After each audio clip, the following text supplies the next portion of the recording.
آج دل بہت دکھا ہوا ہے، لہجہ بہت زخمی ہے۔ امت پہ ایسا وقت بھی آنا تھا، ہماری بے بسی، ہماری بے حسی، 56-57 اسلامی ملک اور غیرت کا جنازہ اٹھ چکا ہے۔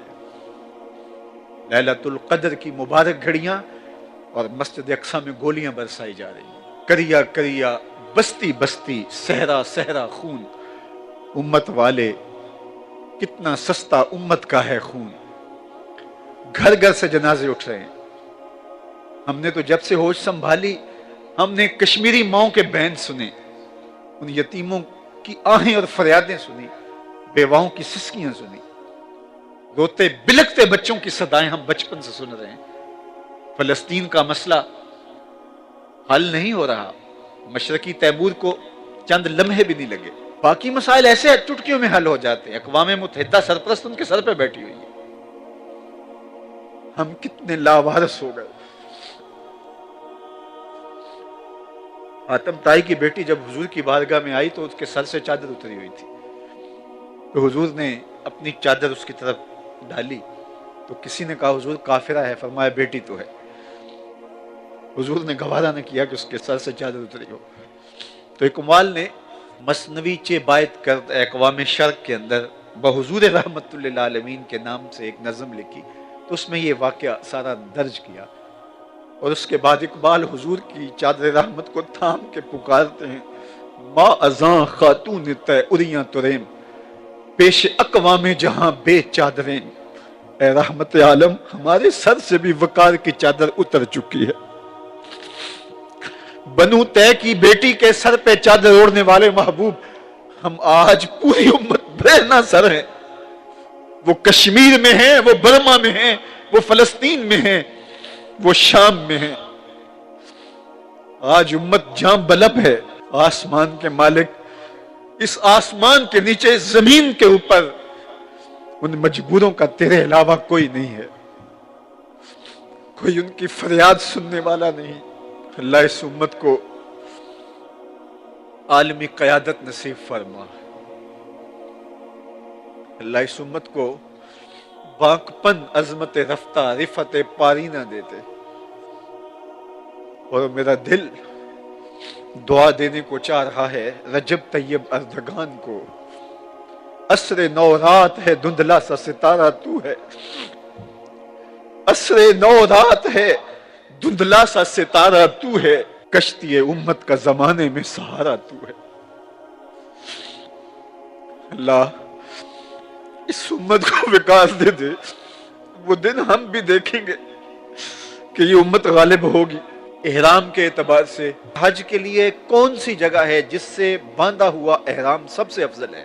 تو ایک روایت میں آتا ہے سب سے افضل احرام کے اعتبار سے وہ حج ہے جس حج کا احرام مسجد اقصی سے باندھا جائے۔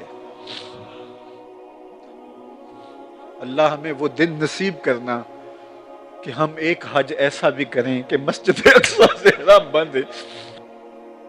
تیرے لیے کوئی مشکل نہیں۔ صلاح الدین ایوبی اٹھ قبر سے، اس امت کی بیٹیاں پکار رہی ہیں۔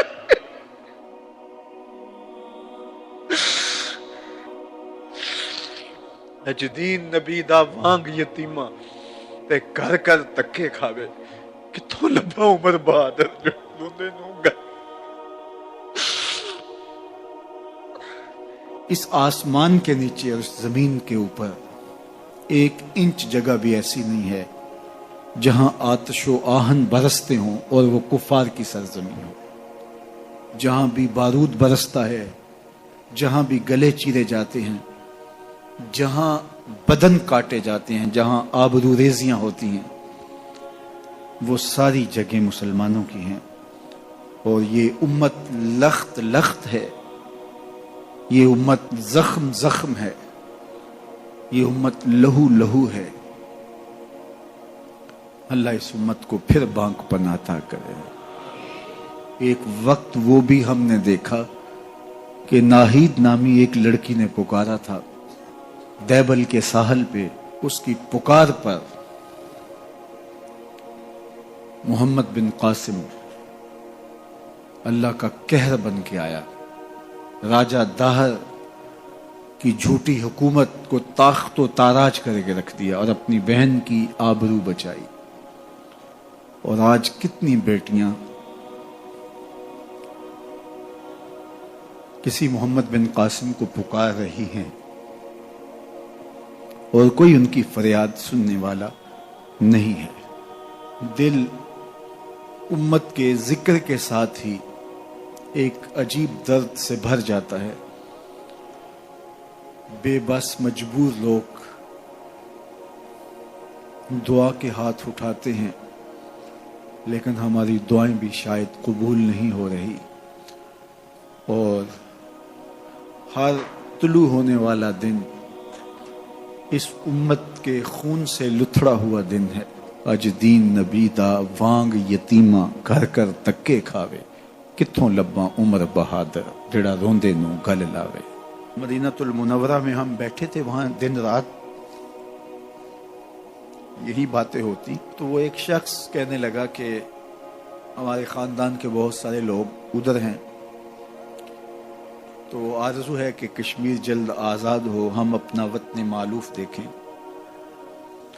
اور میرے والد بوڑھے ہو گئے ہیں، تو وہ اپنے بھائیوں کو، اپنی بہنوں کو وہاں جا کے مل سکیں۔ تو میں نے کہا کہ یہ آرزو تو ہماری بھی ہے کہ جلد کشمیر آزاد ہو اور ہم وہاں